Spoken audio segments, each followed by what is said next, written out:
reputation-weighted QoS in MEV auctions. So what's the problem we're going to be talking about? So spamming an MEV opportunity with optimistic transactions that have a low probability of success, but may be profitable if the cost of transaction failure are low. So pretty similar to what Alex was talking about. And the main issue is the auctioneers have limited compute and they want to optimize for successful execution on chain, but when they're overloaded with submissions that may be probabilistic, they can't efficiently use their resources to find the ones that will be successful on chain. So a couple resources of like SIMD 110, that's the improvement proposal for Solana to adopt like EIP 1559 because of the spam, and Titan Builder implemented a reputation system because of the spam on their simulation engine. So thinking about this problem in terms of block builder auctions, OFAs, and intents. So how are people solving this today? Mostly it's block building time simulations. So that just means that like the person building the block is doing the simulation. So it's 100% accurate, except for, I think, some cases. I'm calling Gino a block builder here, and I know that they're not 100% accurate, but for all the other ones they are. So they can basically completely trust these simulations. And that's the case with Titan too, but you can see that they've implemented a reputation system, so they obviously were still receiving, even though they can perform perfect simulations, they were still receiving too much spam that they had to then prioritize who goes first into the simulation. And CowSwap are the only people really doing a permissionless OFA without utilizing block building time simulations. So they also have a bond that the solver has to lock up. So this is kind of just a train of thought, like after knowing all that stuff. So even if simulations are very reliable, MEV auctions still face congestion on their simulation engine. So the auctioneer may not actually be able to rely totally on simulations like we see with CowSwap. If you're not connected to a validator or block builder, then they're not 100% accurate. And this gets worse and worse on low latency blockchains. So a large bond required for solvers can obviously lead to centralization and pretty poor capital efficiency. Like the CowSwap bond is, I think, over $1 million right now. And even if you have solvers stake a bond, a solver operation failing could be out of their control. So you don't want to slash for an offense that maybe wasn't their fault, especially slashing capital. But without any added economic cost for failure, the penalties are simply the gas costs, and like those aren't enough to discourage spam. So reputation-based mechanisms are appealing because you're not strictly relying on capital. So you can get better capital efficiency and lower barriers to entry. Because currently, like reputation games that aren't codified, like the block builder market is essentially a reputation game. And because it's not codified, it's just kind of like an implicit reputation game. You have to, the barriers to entry are high, because to become a block builder, you have to like do real world advertising, you have to go do BD, you have to potentially subsidize blocks just to like get your name out there. So there are high barriers to entry. So hopefully a codified reputation system can lower those barriers to entry. Sidetrack, but staying like prerequisite information, stake-weighted QoS on Solana. So this is directly from their docs. Rather than indiscriminately accepting transactions during congestion, Solana uses stake-weighted QoS in parallel with Quick to prioritize traffic and effectively use leader bandwidth. So it extends some of the properties of the POS network to quality of service. So basically what this means is if the validator node in Solana is overloaded and there's more transactions that it can process, it starts allocating bandwidth based on how much stake the RPC has that's sending it to it. So basically that's just a way for it to say, okay, I'm overloaded, who can I trust most? I can trust most of the people with the most stake. So there are a lot of reasons why this might not be a good thing for blockchains in general, but solely regarding MEV, bidders are a sophisticated role, so upfront capital costs are okay. And then bidders can freely enter the market and access MEV proportional to their upfront cost of stake. So like theoretically, anyone can like from their basement join with I don't know, a very minimal amount of Solana, maybe it's 10K. And if you actually have the best algorithm, eventually, given enough time, probably not in your lifetime, you would accumulate the most stake. It's fair, anyone can enter, and if you're the best, you will accumulate stake faster than everyone else, because the access is proportional to your stake. So this is a massive improvement over like the barriers to entry to the current trad fee market, obviously, while it still might not be perfect. Reputation-weighted QoS is very similar to Solana stake-weighted QoS, but tailoring it to MEV auctions specifically by replacing like the Solana token with a reputation score. So at a high level, it's a customizable way to prioritize bids in a permissionless MEV auction during times of congestion while minimizing the capital requirements. So the reputation stake is a bidder's reputation score divided by the total reputation score of all bidders for one opportunity.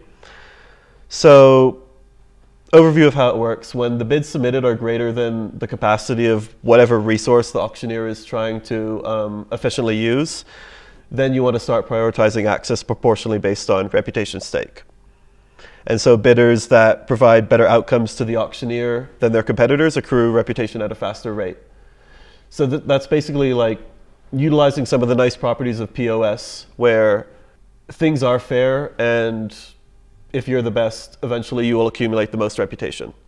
But the thing here is that like you can tweak reputation to make those barriers to entry very low. So like before with just Solana, okay, like if I start with 1,000 Solana, even if I'm better than Jump and whoever's like in my lifetime, I'll never accumulate more Solana than Jump.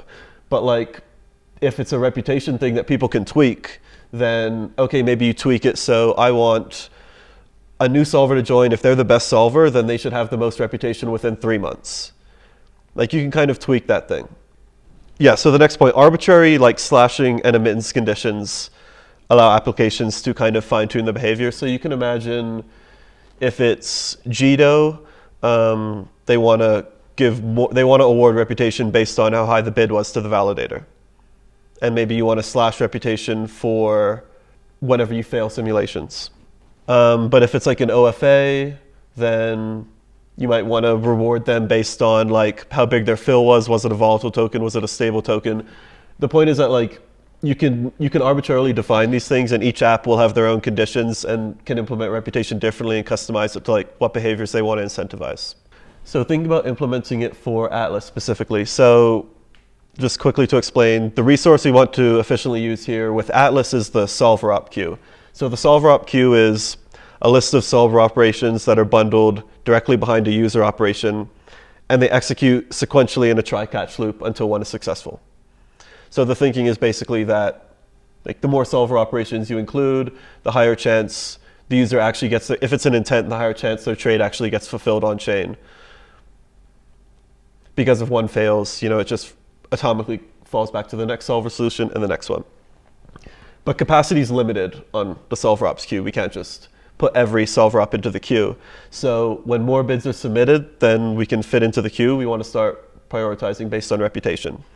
So the flow would be compute the reputation stake for each solver, randomly select a solver weighted by their reputation stake, then remove that solver and repeat. So this is a pretty crude implementation that gives solvers something that looks like proportional access to order flow or MEV based on their reputation score. Any application can build on this reputation system because most of the data needed to compute scores is, or all the data for Atlas actually needed to compute scores is on the settlement chain. So examples of this data like you were bringing up are like the number of wins and losses for a solver, the associated bid amount, volume, the gas used for an operation, and then exactly how these scores are computed and used can be owned by each individual integration as they want, so each individual app. So a couple configurations that like need to be there for this whole thing to make sense. So you need an admittance fee. So because solvers are allowed to bid greater than the amount of reputation that they could potentially be slashed for. So like if I'm a solver wanting to join the system, like I start with a reputation score of 1. If I'm not allowed to, if my bid is constrained by my reputation score, then all of a sudden you don't have access to MEV proportional to your reputation. So you have to let solvers bid greater than the amount of reputation that they could be slashed for to like keep the PoS like qualities. So you need to have an admittance fee that imposes capital costs on solvers who don't have enough reputation to slash for an offense. So you pay this reputation to gain your, no, you pay this fee to gain your starting reputation score of 1. And then like theoretically, once you gain enough of a reputation score defined by the DApp, you could be like refunded that admittance fee because now like you have enough to be slashed. Because the reputation score is valuable. Sorry, I didn't really make that clear, but the reputation score is valuable because it gives you this proportional access to MEV. So it works as something valuable to slash instead of capital. And then the other thing you need is a reputation decay. So all existing reputation scores should have some shared decay over time, and this is to prevent them just from like growing infinitely and then a new solver entering has like really high barriers to entry. So other like configurations that you could think might be useful are more reputation for fills on a volatile token than a stablecoin fill. A protocol might want to just, so say like Wintermute wants to onboard and they're like, okay, come on, like I don't want to play this reputation game. Can I just like onboard? And the DApp could be like, okay, well, yes, this like makes sense for our users to get Wintermute on board. So we can just arbitrarily, through governance, award them a reputation score. Like there's nothing that stops that. Or even selling reputation scores directly. So like some behavior you might see is people like in the block builder market overbidding to get reputation. So instead of this like weird thing where solvers are overbidding and certain users luck out that get the overbids, the solvers can just pay the DApp directly to like gain a reputation score instead of doing this indirect game. And yeah, so social layer cat and mouse games and MEV auctions. There are a lot of these because basically like it's really hard to just build mechanisms that just work without the social layer for MEV. So things like selecting which builders to send order flow to. I think like MEV blocker, do this for the user, MEV share, leave this to the user. But either way, it's a game of like, okay, builder misbehaves, you remove them. Oh, now this builder's doing good again, you add them. Randomly generating fake order flow. So this is something that MEV blocker do to make sure users don't get front run. But like you're playing a game between MEV blocker and the solvers. Like if the solvers can figure out that random algorithm, all of a sudden they can front run. And like there might be stuff that's tough to account for, like for instance, users probably more often generate like round number trades. So maybe I know if I see a round number trade, it's more likely to be real than fake. I don't know. But there's a bunch of stuff you can play here that like, there's a bunch of stuff solvers can do to kind of figure this thing out and potentially gain an edge. And like you're relying on MEV blocker to play this game better than the solvers. And DYDX, like public monitoring of validators. So they've created a dashboard that is basically meant to like illuminate differences between validators' views of this off-chain order book. And from that, they can kind of get a sense if some of the validators are extracting MEV. And then socially, they can slash these validators. So you see that like people usually end up resorting to some type of social layer game. And I think this is a good last resort to use for reputation as well. So it's nice to respond to like emerging challenges, changing dynamics, and especially stuff that's like misbehavior that's hard to codify. So like wash trading to farm reputation, for instance. You can put a fee somewhere in the OFA, like you probably want to tip validators. A fee might go to AMM-LPs. The randomness of QoS also deters wash trading. But I think in general, you want to have like a last resort at the social layer just for stuff that like we haven't even thought of yet. And just the threat of like governance proposed slashing, along with like having to pay an admittance fee and like, oh, I could get all this reputation I've worked hard for slash, that's losing a lot of value. Just the threat of that will hopefully deter a lot of like harmful solver behavior. And yeah, that's it.